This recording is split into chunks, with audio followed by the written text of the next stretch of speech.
What are the permits needed to start a business? We're going to answer that great question in this video.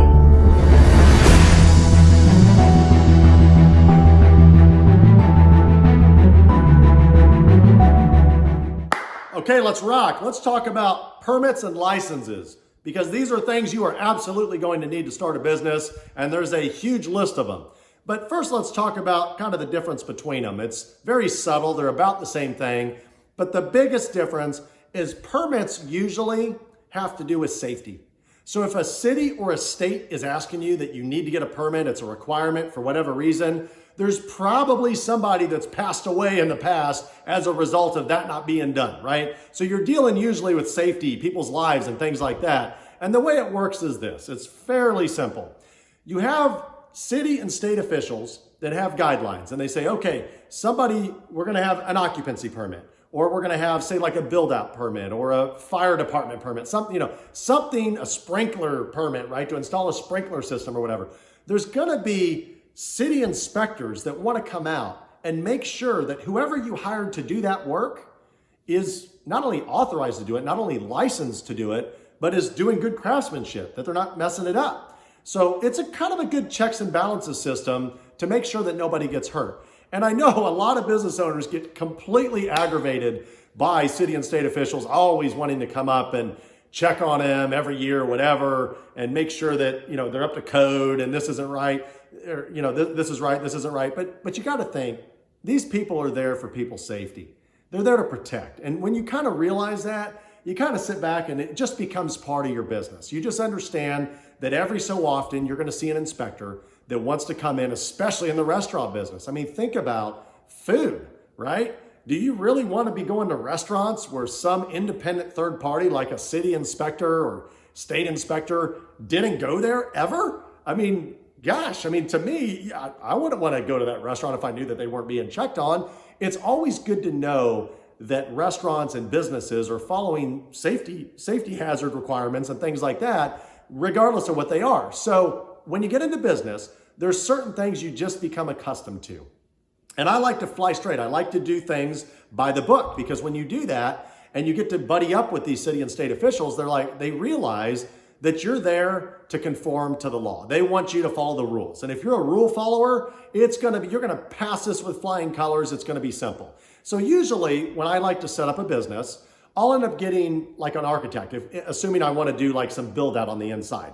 And we'll design, say, the walls and everything that we're going to do with the dimensions, the length, the width of this, the height of this, and where we're going to put these tables. And the city might say, well, you got to make sure you conform to, say, ADA. So you've got to have certain areas that meet ADA requirements. Look into that. That's very important for your business, right? You have to, those are going to be a lot of your customers too. And you have to make sure that whatever you set up conforms to the city and state requirements. You don't want to get in trouble with that. The last thing you want to do is have your business all opened up, you're starting just to rock and roll, and then you get shut down because you didn't follow some code or requirement. And you can prevent all of that prior to getting into your business simply by, in a sense, kind of tattling on yourself, right? You call the city and you say, hey, I'm going to put in a new restaurant over on this street and this street.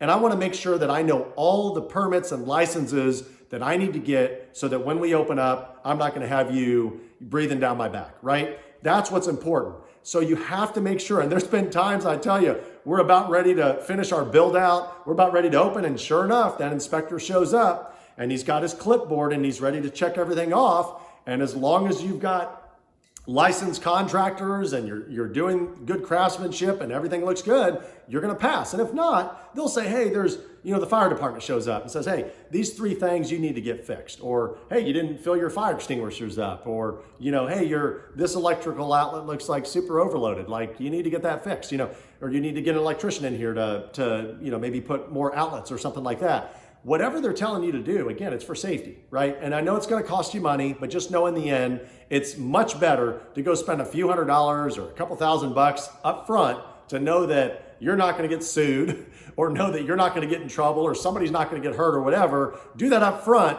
than be dealing with the aftermath of how terrible it can be if you had not done that, right? So what are the permits that you need? Let's just go down some. So you're going to need business permits, right? So like a business license. Most cities have them, not all of them do.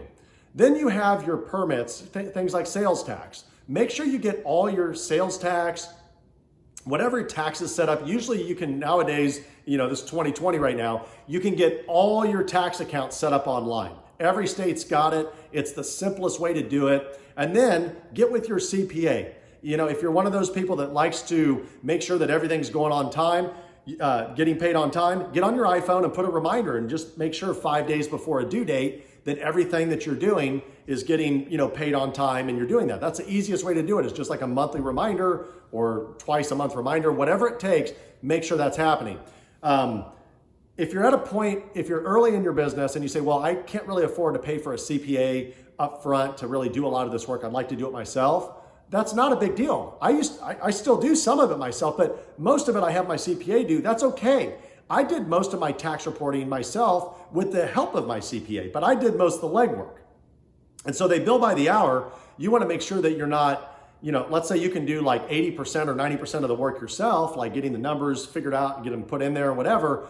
And then you have your CPA just kind of look it over before you submit it, and you get kind of used to that process. And I know it's important, super important early in a business to keep your expenses and keep your overhead down. So it's totally fine if you're not having your CPA do it. The only difference is if you have your CPA do it, you're going to have more time. You're going to have somebody that's basically gotten to college, that's trained and certified, that's used to doing this every day. They're the pro, right? So if they're doing it, it's probably getting done right. But also, even if your CPA is doing it, check on it from time to time. Log into your sales tax accounts and whatever, and just make sure that in your online accounts, it shows as paid and everything looks like it's, coming out like it's supposed to. Because otherwise, heck, months and years are going to pass and you're going to owe a bunch of money because somehow the money didn't go to the right spot. Usually they'll catch it and you'll get a letter in the mail the following month and the state will let you know. So sales tax, permits, all the different tax accounts and licensing. As you're doing your build out, you might have to get zoning permits, occupancy permits, trying to think what else. I'm sure there's like fire safety type permits. It kind of depends. Depends on what kind of work you're doing on the inside. There might be additional permits that are needed. If you're in the restaurant, you're going to need obviously, maybe some health permits, some kind of environmental permits, your signage. Believe it or not, when you want to put your signage up in your business, they're going to make you get a permit for that. I know, it seems dumb. And the first time I ever put a sign up in a business, I was like, why do I need a permit for a sign? Why can't I just pay the sign company to have them put it up? Well, again, there's a lot of things that they want to conform to. They want to make sure that the signage isn't too big. They don't want like a sign being the entire height of a building wall, right? It looks goofy. So they have actual code requirements, maximums, minimums, things like that. So you pay a fee to basically have somebody at the city look over all your sign, they call them sign renderings, which are like your rough drafts of what your signs will look like. And those get submitted to the city, and then the city approves them or doesn't approve them, and you go back and forth until the city approves it. And they will charge you a fee, and depending on how big your signs are and how many letters, and there's so many different factors, the fee could be more or less. And then depending on what city you're in, some cities charge a lot for sign permits and some aren't super expensive. So there's a lot more permits. I always love Google. You can always go on Google and just Google what kind of other permits for your specific business you'll need, because I'm sure that there's a lot of businesses that are out there that I haven't even named the permits that you'll need. I mean, heck, in my precious metals business where we buy gold and silver and diamonds, we have to have a precious metals license, right? That's a license that's required in order to buy that stuff. So that particular industry, that particular business needs that. If you're a pawnbroker, you need a pawnbroker's license, etc. So make sure you do your homework and you find out specifically what permits you're going to need.